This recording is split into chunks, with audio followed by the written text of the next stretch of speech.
안녕하세요, 여러분. 다음 이야기의 김성은입니다. 좋아요와 구독, 알림 설정, 그리고 많은 댓글까지 부탁드립니다. 네, 오늘은 제가 말이라는 거에 대해서 얘기를 해볼 건데, 제가 사실 이 채널을 만들게 된 이유도 제가 말을 잘 못해서 좀 말을 많이 하다 보면은 늘지 않을까라는 생각에 채널을 만든 거거든요. 근데 그 말을 하는 거를 어려워하는 이유가 생각이 너무 복잡해서 많아서라는 생각이 들었어요. 그리고 그 특징이 개인적으로 약간 INFJ의 특징과도 연관이 된다는 생각이 들었거든요. 그래서 INFJ가 말을 꺼내는데 어려움을 느끼는 이유 3가지, 그리고 제가 말로 인해서 받았던 개인적인 상처들에 대해서 얘기를 해보도록 하겠습니다. 거진 벤틀리네요, 벤틀리. 아무튼 이야기 시작해보도록 하겠습니다. 첫 번째는 자아와의 갈등이 심하다. 제가 이 영상을 촬영을 4시간 정도 하거든요. 4시간. 자꾸 얘기를 하다가 멍을 때리게 되고 말이 자꾸 길을 잃어서 그렇게 오래 걸리는 거예요. 그래서 편집이 너무너무 오래 걸려요. 더 어렵고. 근데 참 편집을 하면서 드는 생각이 난 참 아직 모자라구나. 반대로 누가 하라 그랬어? 너가 하겠다 그랬잖아. 쓸데없는 생각 하지 마. 막 이런 또 생각이 들다가 아니야. 이렇게 자기 비판을 하지 않으면 발전이 없어. 그러니까 이게 계속 왔다 갔다 하고 생각이 복잡해서 그래서 말을 잘 안 하게 되는 것 같아요. 그리고 두 번째 이유는 남의 눈치를 너무 많이 본다.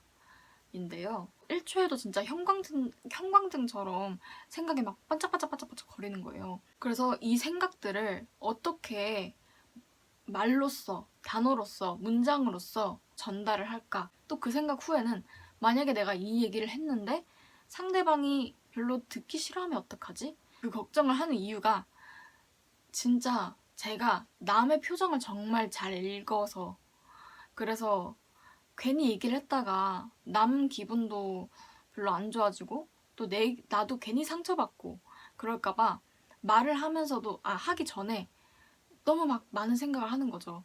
그리고 이 특징에 약간 2-1 느낌으로 생각이 모순적이라 남의 눈치를 더 많이 보고 그래서 말을 더 잘 못한다. 뭐 어떤 문제가 있어요. yes or no인데 yes or no 둘 다 난 맞아. 그렇다고 생각해. 약간 이런 게 있어서 정말 울며 겨자 먹기로 하나를 딱 골라요.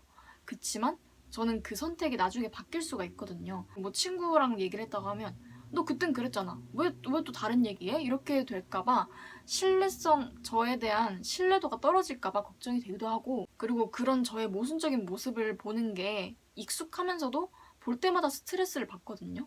그래서 말을 할까 말까, 선택을 할까 말까에 대한 고민을 하다 보니까 말을 하는데 어려움을 느끼는 것 같아요.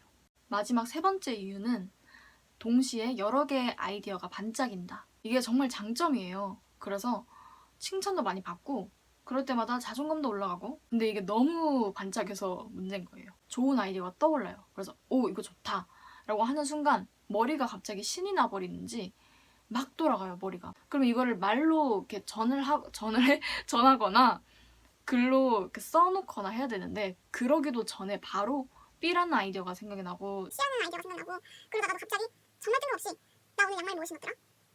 나 오늘 갑자기 감전되면 어떡하지?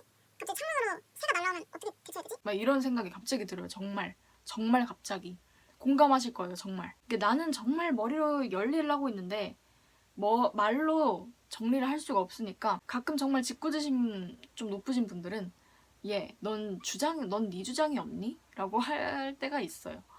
그러면 이렇게 적당히 이렇게 대답을 드리고 그냥 웃으면서 이렇게 넘어가는데 속으로는 결국 또 주장이 없고 생각이 없는 무식한 사람으로 비춰지겠구나. 근데 정말 신기한 게 제가 내가 주가 된 무대나 오디션장에서는 떨지 않고 말을 되게 잘하더라고요. 정말로.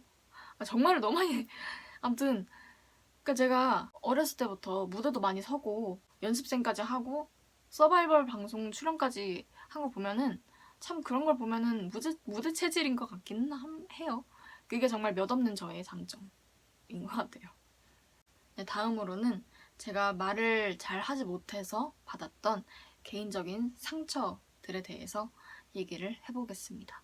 말을 전하는 방법에는 전화를 하는 게 있잖아요. 근데 제가 전화에 대한 트라우마가 되게 심하게 있어요. 그래서 전화하는 거 자체를 별로 안 좋아하고 특히 전화 오는 걸 되게 약간 무서워하는 게 있거든요. 지금으로부터 10년 전에 초등학교 5학년 때 제가 제 정말 친한 친구가 4명이 있었어요.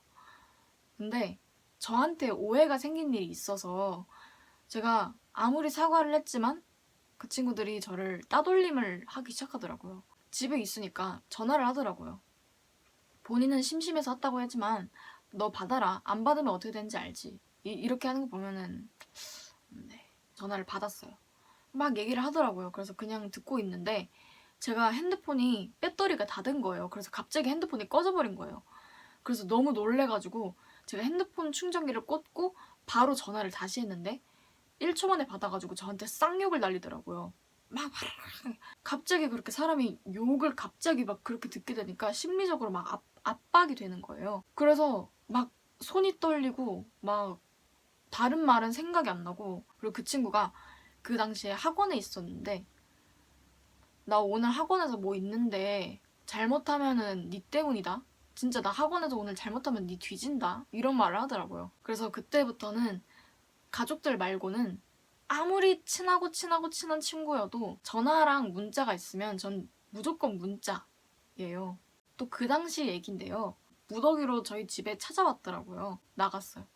그랬더니 소리가 부모님께 들리면 안 되니까 따라와 이러더라고요. 그때가 찌는 여름이었는데 제가 나시에 반바지 잠옷 반바지 입고 있었는데 옷을 입고 가면은 또 늦었다고 뭐라 할까봐 그때는 워낙 눌려 있었으니까 그래서 정말 말이 아닌 복장으로 아파트 밑까지 내려가서 저를 이렇게 둘러싸더라고요. 이렇게 그러더니 막 몰아붙이면서 욕을 하다가 부모님 욕까지 하더라고요. 걔네들이. 그러면서 제가 그때도 가수라는 꿈을 갖고 있었는데 그거 가지고도 진짜 심하게 막 비난을 하고 막 욕을 하고 그러니까 진짜 별걸 다 잡아가지고 그냥 다 욕을 하는 거예요. 그냥 머리가 멈추는 거예요 이게. 그래서 안 그래도 정리가 안 되면 말을 잘 못하는데 그냥 안 나오는 거죠 말이. 그랬더니 막 욕을 막 하면서 벙어리냐 이런 얘기를 하더라고요. 거기서는 아니 이렇게 얘기를 했더니 그럼 네가 뭔데? 네가 뭐냐고 막 이러면서 막 욕을 또 하니까 제가 사람 앞에서 우는 거 정말 싫어하거든요. 근데 그러니까 말없이 눈물이 그냥 나더라고요. 그래서 그때 너무 막 심적으로 지치기도 하고 어차피 내 말을 내가 무슨 말을 해도 듣지 않을 애들이고 그냥 내가 빨리 말을 끝내버리는 게 낫겠다 싶어서 눈물 닦으면서 그냥 미안하다고 내가 다 내 잘못이다 이랬더니 또 비꼬는 거냐고 또 그러더라고요. 그러면서 그냥 지쳐서 미안하다고 얘기를 하고 어쩌어쩌 해가지고 갔어요. 근데 그 일 이후로 주변 사람들한테 오해를 받게 되는 게 너무너무 무서운 거예요. 그래서 애초에 잘못될 일이 없게 하자.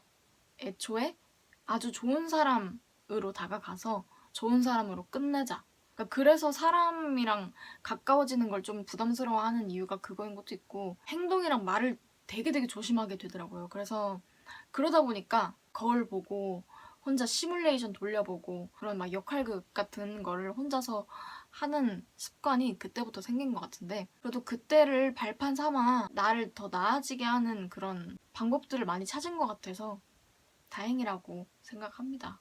네, 오늘 이렇게 말이라는 주제를 평소보다 엄청 깊게 얘기를 해봤는데요. 여러분들도 저처럼 자신의 콤플렉스 때문에 스트레스 받으시는 분들 있으실 텐데 자신을 더 나아지게 하는 요소들로 꼭 승화하시길 바라겠습니다. 그치만 그게 아직 승화를 시키지 못했다고 해서 자신을 자책하지는 말자는 거 기억하시고 또 저도 계속 기억하도록 하겠습니다. 그럼 오늘도 저의 긴 영상 봐주셔서 너무나도 감사하고 댓글 많이 남겨주시고 좋은 하루 보내시고 저는 다음 이야기로 찾아뵙도록 하겠습니다. 네, 여러분들 안녕히 계세요.